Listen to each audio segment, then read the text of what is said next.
Good morning student. स्वागत है आपका भजनपाल भाटी इंटर कॉलेज के डिजिटल वर्ल्ड में। हमारा हिंदी विषय में गद्यखंड चल रहा है।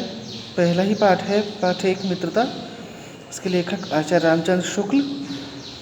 और इस पाठ की मैं आपको 2 व्याख्याएं समझा चुका हूँ। आज मैं इस पाठ की के अंतिम यानी तीसरी व्याख्या आपको समझाऊंगा। तो समझते हैं सबसे पहले व्याख्या को।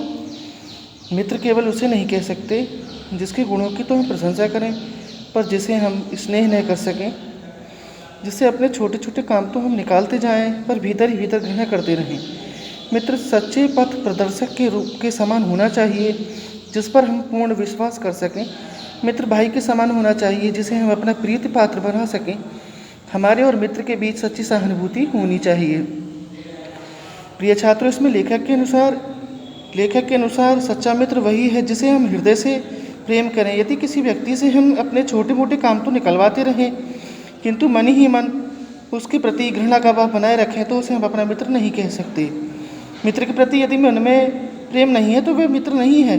सच्चे मित्र का एक ही विशेष गुण है, वो है विश्वसनीयता। अर्थात सच्चा मित्र विश्वास करने योग्य होना चाहिए। मित्र को एक ऐसा पथ प्रदर्शक होना चाहिए जिसके बताए गए मार्ग पर हम अपने जीवन को साकार कर सकें, अपने जीवन का विकास कर सकें। सच्चा मित्र कहलाने के योग्य वही है। इस प्रकार मित्र वही है जो हमारे लिए पूरी तरीके विश्वसनीय हो तथा सगे भाई के समान हमारा हितैषी और शुभचिंतक हो। ठीक है प्रिय छात्रों, ये रेखांकित अंश की व्याख्या हो चुकी है। आप इसको समझें, उसी के बाद इसके प्रश्न का आंसर लिखें, यानी रेखांकित अंश की व्याख्या लिखें।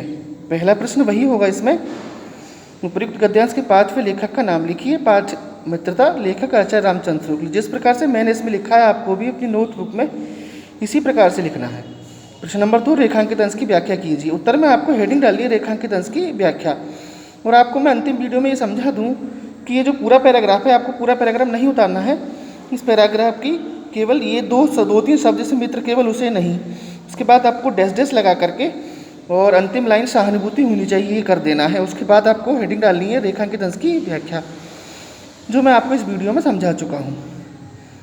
अंतिम जो प्रश्न होगा इसका, मित्र किसके समान होना चाहिए और क्यों?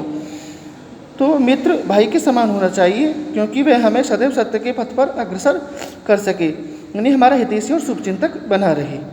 तब तक के लिए धन्यवाद। आगे की जो वीडियो होगी वो नए चैप्टर से होगी। ये चैप्टर आपका आज कंप्लीट हो चुका। आप अपनी नोटबुक में तीनों व्याख्याओं को बड़ी सुंदर हैंडराइटिंग में करें और मेरे पास सेंड कर सकते हैं यदि कुछ चीज़ समझ में नहीं आई है उसके लिए, या मुझे भेजें कि आपने सही लिखा है या नहीं लिखा है, मैं उसे चेक करके आपको रिप्लाई कर दूंगा।